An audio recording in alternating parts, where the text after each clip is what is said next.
maybe Vinny. It's just you got to hop on Wall Street bets and kind of get in early. I mean, people are giving out these ones like I Yeah, know hot tip. OCGN, like they were they were saying like Friday, like, hey, get in, and it went What's from that? Like we like to say. OCGN. I'm pretty sure they were on like a late stage trial for some cancer drug, so going into the biopharma tech area again. But going back into bets here, if I had to, you know, put all my money into one ETF that would I know for a fact would go up within like the next 5 years. They only go up. But, That's stocks, right. dude. But if you talk about legalization, like, do we realize like how many more states? Like, it's simple math. Like, you legalize more states, you have more people who can then gamble. More people That is gamble. simple math. Yeah, this looks good. I mean, I'm not familiar with the ones down low, but I mean, why choose between PennNat and DraftKings and all the other. Yeah, well, look, I mean, like just looking at the top few, like I mean, PennNat, like I've made like 2,000% on that in the last year, which is wild. You still holding it? Huh? I'm still holding it. I did sell some in like the summer, which obviously now I regret. I was like, I don't remember what it was. It must have been like 60 or something. It got to a number where I was like, I've made so much on this, like it was like makes sense. I can't beat myself up too much because I think all the money I took from PennNat and sold, I put it all in Tesla, so it worked out. Yeah, I mean Penn's at 119 now. It was obviously I was buying before that, and I was like, I mean, there's a reason it was at $4. I was hesitant to buy it then too. I don't think I did. I think I was buying it at 10, 7, 8. I think and then once it hit 4. Yeah. At 4, I think we all like kind of froze a little. We were like, no, you know what? I mean, yeah, I bought it was like at that point from like the news or from the commercials. These uncertain times, It's like it's gonna keep going, but I think my average cost ended up being like 12 or 15 or something. Yeah, I mean, we laugh at $4, but at the time casinos were closed and sports were halted, and like nobody knew anything about what was going around. It wasn't like, if the Fed didn't jump in and decide to start printing money at that point, it would have kept sliding. They kind of right. That's true. So it was like a total uncharted territory. Like right, we did pretty good. We did good. We can't be too mad, If you guys we don't have the crystal ball. I always say that's the one I'll always look back on. 10 was $4. We were like laughing at it. We were like, penny stocks, don't touch it. But I did hold it. So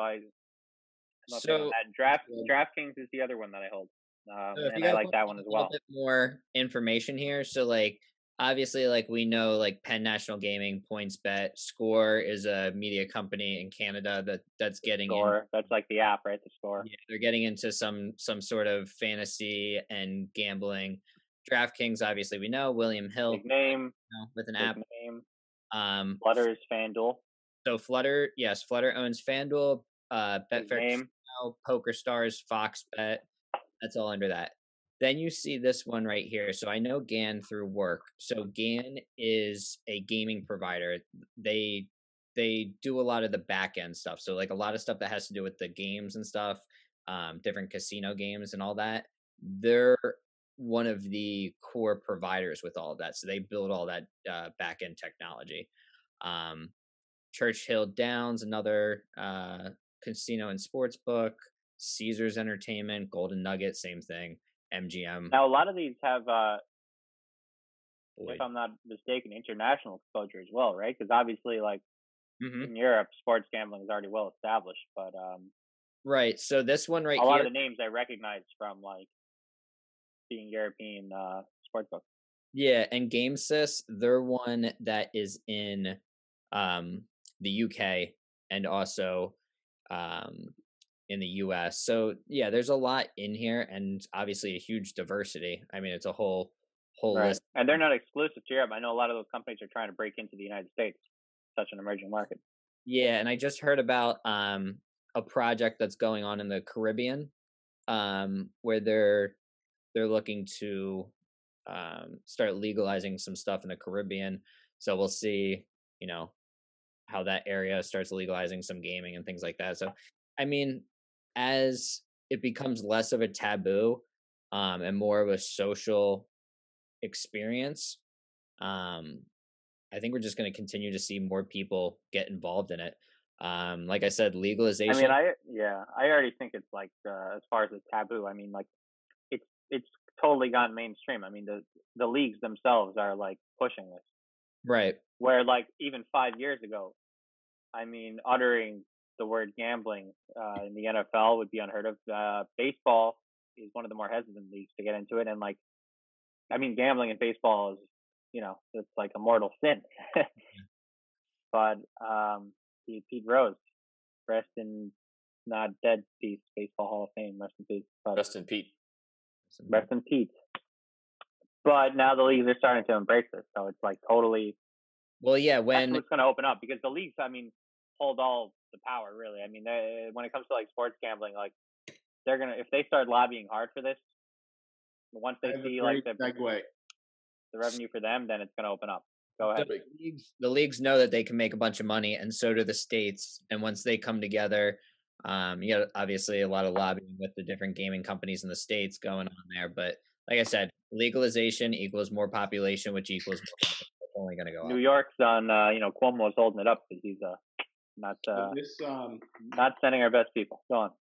I was actually researching a favorite, FUBO TV, the other day, and I learned some very interesting things. So essentially with FUBO, it's a shame we never got you on there yet, Justin, but we're gonna do it eventually. Yeah, we'll get it. Good thing you didn't when you wanted to. What's happening too is the way this is what they were, the bull case that they were making for FUBO. Mm-hmm. The way that we traditionally gamble, well, FUBO is, whatever. So it has a sports, but they're also entering into a sports book aspect, right? Mm-hmm. So the way that we traditionally gamble is like almost like an old-fashioned way of doing it. It's boring. Like you're betting ahead of time.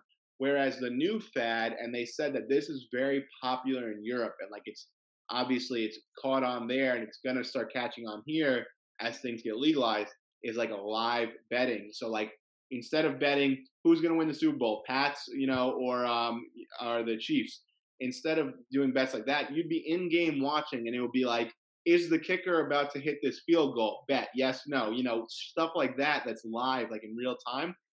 And they said that's kind of what FUBO's target is. There's its stock chart. Looks like it's working.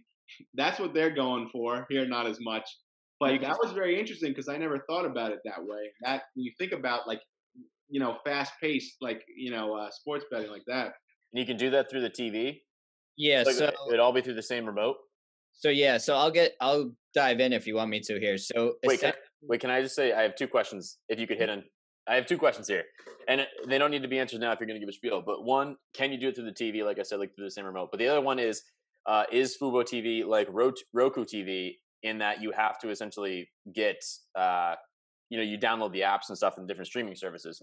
And if so, then how does that work? I guess it would just, how does it know what you're doing? Would you have to set ahead of time, like, hey, I'm going to watch the Pats game, for example, and then when you're watching the Pats game, then FUBO TV knows you were going to watch the Pats game, so then they can give you the real time bets, or are they just giving you the real time bets anyways? If I'm watching like The Office. So I'll go ahead and break it down this way real quick. So I'll go so they essentially started as a sports centric streaming service, and mainly a soccer streaming service is what they originally got into. They're a tech company from the base. So they were built up as a tech company. So they have their own tech. They are a streaming service, and they've gotten to the point where they've acquired all the different packages and everything. So about a year ago, they didn't have ESPN in that whole package, which was like a huge turnoff to a lot of people. They finally were able to strike a deal with them. So they pretty much have everything that you would want from your normal cable package. So they are now going into, like we have mentioned, sports betting. So the goal is to essentially be able to be watching a game like you guys were talking about, and have your bet slip up on the side, and you can either, see the bets that you have watching the game live. But the really cool part is to get to the point where you can synchronize everything so that you're able to, right from your remote, you'll be signed into your account and be able to live wager while the game is going on. So like that's the really cool shit that like we're looking forward to, especially like in the industry, because it will totally revolutionize sports betting. Now obviously there are huge hurdles with technology and regulations that are in place,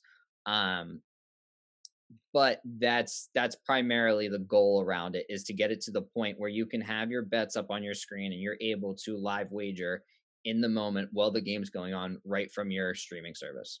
So that's pretty much the main gist of it, the overall goal. And no one else is doing that, right? I mean, Penn Draft, they're doing the old fashioned. No. Yeah, so from what I know, and this isn't like inside information, but all of the different companies are like, they want to be able to do that. So like we want to be able to start building a product where we can have bet slips up on the screen and be able to live wager. Like I think everybody wants to do that, right? There's stuff. SEC has entered the chat. Yeah, I mean it's not something that's like, you know, not like public that like everybody's trying to do it. So like it's all in the works. Like different companies are at different stages, and like I said, it's obviously a huge technology hurdle, but even a bigger regulatory hurdle, because you guys have no clue how much regulation and stuff goes on in terms of like accounts and security and everything. Well, like I have a clue. That shit. Like I have a clue. Why don't time out? Why don't we have a clue? I thought this was publicly available information. True. I mean, I'm just saying. Like, I'm just talking with you. I'm sorry. It's like it's a lot. It's a lot. All right. I think good closing here would be, so with the spend 10K make 10K challenge. So what are we thinking? Some bets? What should I add? What do you guys think? I mean, as far as growth, I mean, I would definitely say bets is a contender. Yeah. I mean, it might not get you 100%. I like it. At this point, it's like I just need to have the money invested. I can always switch it around later, barring a crash, you know? That's true, yeah. Mm-hmm. I mean, yeah, I mean, bets, or, I mean, depending how aggressive you want to be. I mean, some of those companies in there are going to grow more than the, ETF will. I started buying, I was. You were buying DraftKings, right? Yeah, I only bought like 4 shares. I was thinking of maybe double that or get it up to like 1,000, but I kind of like the bets idea better. Maybe, I don't know. We'll see. I got to do some more. Are you only doing stocks, or are you doing cryptos too? Well, through Fidelity, I can only buy GBTC, so that was I have that too. I might buy more, but that's at an all-time high too. I don't know. I was gonna say, because Doge is dipping hard, and I don't see it dipping hard for very long. I can't even buy Doge on Elon tweeted. What is that? Robinhood? Where are you even buying it? Yeah, where do you buy Doge? Robinhood, but like I said, when it's on Robinhood, you don't actually own it. You better be careful. Robinhood's gonna steal all your money. Don't actually. Why don't you actually own it through Robinhood? It's like a weird thing where because like with cryptos, like you have crypto wallets and stuff, but like there isn't actually a crypto wallet on here. Like I don't know. They're like making the transactions for you. When you buy Bitcoin, for example, you own Bitcoin and you can transfer it, or certain vendors will accept Bitcoin as payment. You have Bitcoin. It's like having $1. When you buy through Robinhood, you're buying the value of the Bitcoin, and as the value goes up, it's almost like the Bitcoin Trust, except they just call it Bitcoin. They're saying that they have the Bitcoin, so they claim the Dogecoin, whatever, and that you hold the value of it. You can sell and buy it as you choose, but you can't do anything with it. You can't transfer your Dogecoin to another wallet. Right. You can't spend your Bitcoin on anything other than selling it for US dollars. So you don't actually hold the cryptocurrency as a currency. You just hold it as a holding. So it's essentially as bad as use. Well, as far as a variety of uses, it's like a stock. I basically just own a share of it. They treat it like a stock. A Robinhood crypto is essentially like a stock. Yeah.